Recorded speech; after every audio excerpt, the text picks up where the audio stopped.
संविधान संविधान म्हणजे राज्यकारभाराचा नियम स्पष्ट करणारा एक महत्त्वाचा दस्तऐवज असतो. संविधान सभेत भारताच्या संविधानाची निर्मिती केली. संविधानामुळे आपल्या लोकप्रतिनिधींना कायद्यानुसारच राज्यांचे व्यवहार करावे लागतात.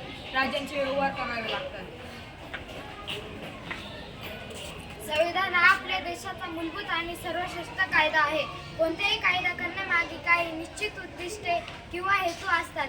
ही निश्चित उद्दिष्टे किंवा हेतू स्पष्ट केल्यानंतर कायद्यातील तरतुदी केल्या जातात. त्याची एकत्रपणे थोडक्यात व सुसंगत रीतीने केलेली मांडणी म्हणजे प्रस्ताविका होय.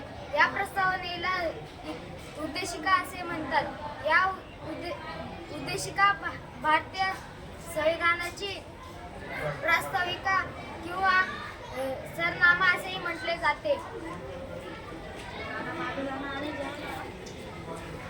सार्वभौम राज्य. आपल्या भारतावर ब्रिटिशांची बरीच काळ राजवट होती. ही राजवट 15 ऑगस्ट 1947 रोजी संपली. आपला देश स्वातंत्र्य झाला. आपल्या देशाला सार्वभौम हे प्राप्त झाले.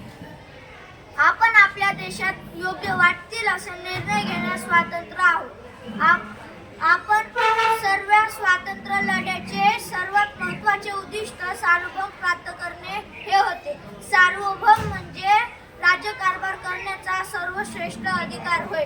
लोकशाहीत सार्वभौम हे जनतेच्या हाती असते व जनता आपले प्रतिनिधी निवडून देऊन त्यांना त्यांचे संविधान सार्वभौमाचे हक्क वापरण्याची परवानगी देते. आपल्या भारताच्या अंतर्गत कोणते कायदे ठरवणे हे जनतेने व जनतेने निवडून देणाऱ्या प्रतिनिधींना शासन संस्थेला असतो.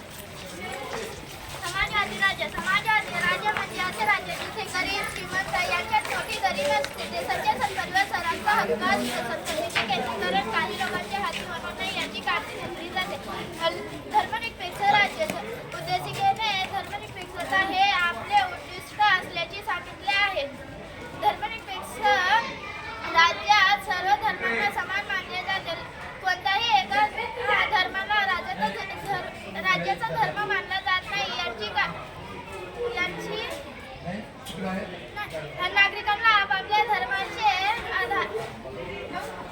नागरिकांना आपापल्या धर्माचे पालन करण्याची मुभा असते.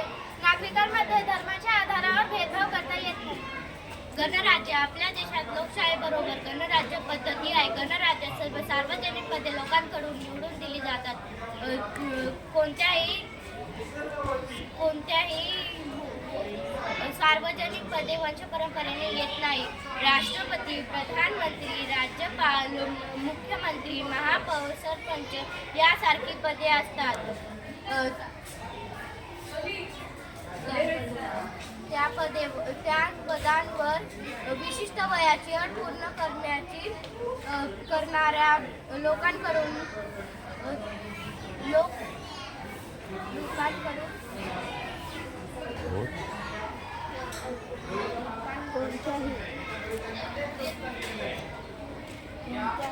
लोकशाही बरोबर गणराज्य. लोकशाही ज्यांनी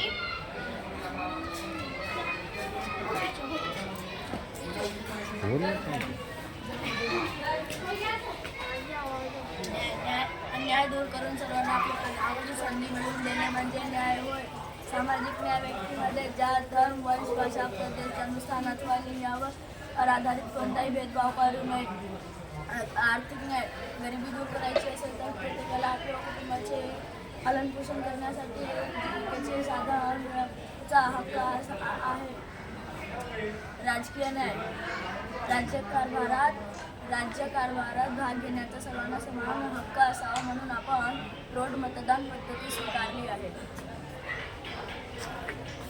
स्वातंत्र्य म्हणजे आपल्याला जाता कैद असलेल्या निर्बंध नसणे. आपल्यातील क्षमतेचा विकास करण्यास पोषक व वातावरण असणे होय. लोकशाहीत नागरिकांना स्वातंत्र्य असते. स्वातंत्र्य असेल तरच लोकशाहीत प्रगल्भ होते. समता. उद्देशिकेने भारतीय नागरिकांना दर्जा आणि संधी या बाबतीतील समतेची हमी दिली आहे.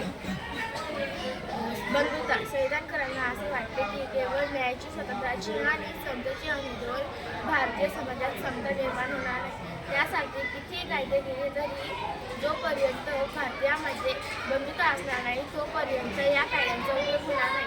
म्हणून बंधुभावांची निर्मिती हे उद्दिष्टिकेत समाविष्ट केले आहे.